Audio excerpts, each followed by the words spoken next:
So si VP Sara, sa akin lang pong karanasan, ang kauna-unahang Vice Presidente na dumadaan sa gantong uri ng pagkilatis ng Kamara.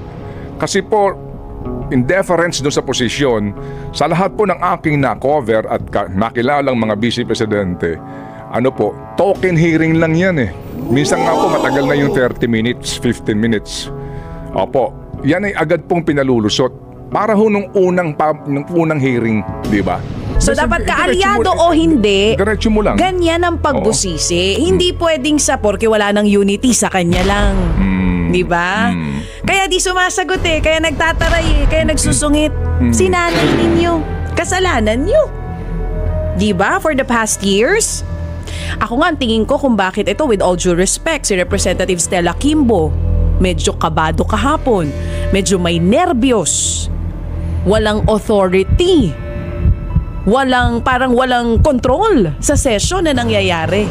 Kasi kung matatandaan natin, inilabas noon ng Rappler September 19, 2023. Isa, si Stella Kimbo, 'di ba? Sa nagtanggol sa confidential funds ng ikalawang Pangulo. Please.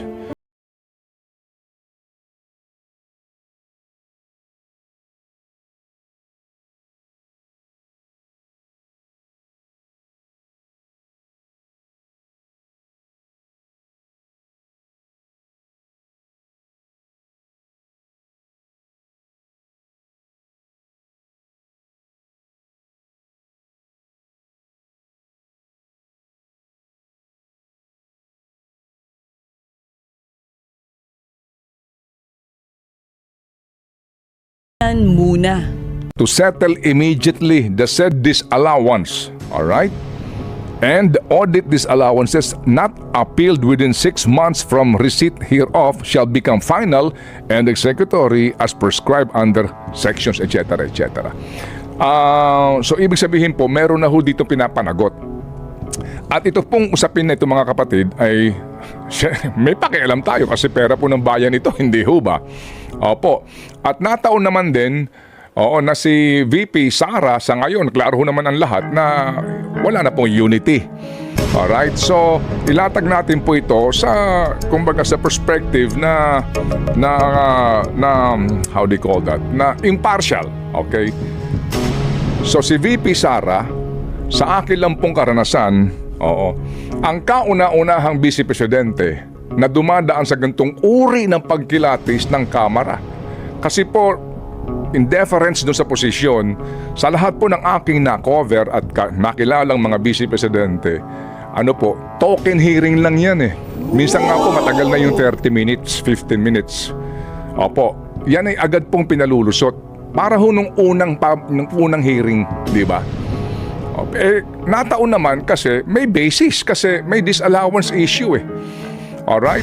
So yun po ang kinakaharap ni VP Sara. Hindi na ito pangkaraniwan lamang na walang isyong dapat na ipukol kasi may basis. And dito ho naman mga kapatid, kapuri-puri na panoorin natin na umaandar ang check and balance. Very clear. Because sabi nga nung isang kongresista na babae, public office is a public trust. Right? Klaro ho naman yan eh.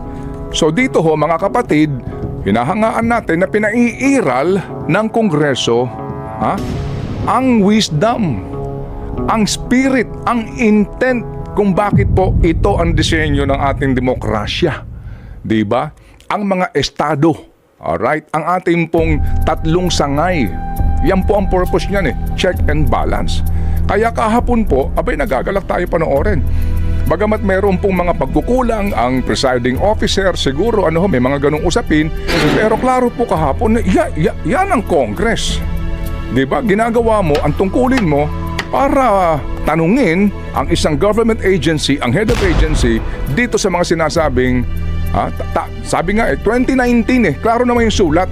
Magmula 2019 hanggang present, ang maaari namin busisiin. Klaro po yun sa advice nga ng komite.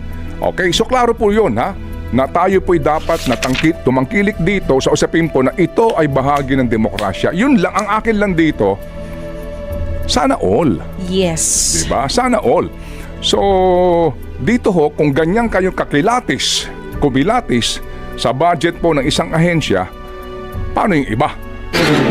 Although, maaari sabihin, kasi wala namang humingi pa ng audit report ng Confidential Intelligence Fund ng Presidente. O kaya po ng DOJ o ng sino man pong merong CIF. So siguro, hingi din kayo ng kopya. At kung meron din pong disallowance, ilantad din po ninyo. Lahat ng ahensyang may CIF. Okay, at Ganyan ang gawin ninyo. Di ho ba? At maliban po naman dyan, yung pagkilatis ninyo to the max ng ilang mga agencies gaya ng DPWH, ganun din po sana dito at wag ho nating aprubahan kaagad in one sitting. Kasi kahapon Defer nyo din. Kasi kahapon sabi ko malamang dito para di ba para pababalikin pa dito Vice Presidente. Tama.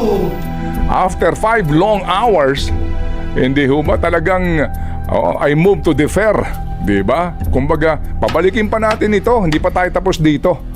Okay? Sige, hanggang dyan lang muna ako, baby girl. Kasi alas 6:40. Ikaw naman, natutuwa pa kami makinig sa'yo tapos tinigil mo. Pero sabi ng mga kapatid natin, ay, Ted Filon, sila daw ay nakikiisa sa mga sinasabi mo na dapat lahat ng mga ahensya na may CIF, ganyan din ang pagbusisi ng Kongreso. Ako iba naman ang napansin ko.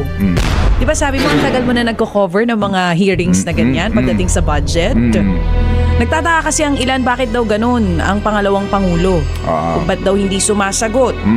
Sa mga nagdaang pagdinig sa budget, hindi ako masyado nakakita ng ganito. Hindi ko alam kung bakit pero for sure masasagot ninyo. Nasanay din kasi yung iba na nagkakaroon sila ng free pass pag kaalyado. Tama, mali. So dapat kaalyado o hindi, Diretso mo lang. ganyan ang pagbusisi. Hindi pwedeng sa porke wala ng unity sa kanya lang. Di ba? Kaya di sumasagot kaya nagtataray kaya nagsusungit. Sinanay ninyo. Kasalanan nyo. Di ba? For the past years. Ako nga ang tingin ko kung bakit ito, with all due respect, si Representative Stella Kimbo, medyo kabado kahapon. Medyo may nervyos. Walang authority. Parang walang control sa session na nangyayari. Kasi kung matatandaan natin, inilabas noon ng Rappler September 19, 2023. Isa, si Stella Kimbo. 'Di ba? Sa nagtanggol sa confidential funds ng ikalawang pangulo. So siguro naisip niya, teka, saan ako lulugar dito? Pero sabi naman ng iba, eto na parang siguro baka nagising siya. Pero hindi ba si Congresswoman Stella Kimbo rin ang naglahad in Siya open rin, public in all fairness session naman. na naubos o ginasta In 11 days. ang halagang 150 million o 25 125 million. Siya nga din. Yes. Kaya po kahapon ko napanood yun ng buo yung hearing, naging emotional pa siya. Sa dulong parte, sa halos patapos na. Anong sabi Naging emotional. Parang Hindi sinasabi kaya doon niya. napainom din ng Rhea Generic si Hindi, Congresswoman? pero talagang nanginginig ang boses. Matagal na naman pong parang paos ang boses ni Madam Stella, ni Madam Chair. Pero kahapon, naging emotional siya. Sa kanya daw, tinagal sa Kongreso. Yung kahapon daw, itong nangyayari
na.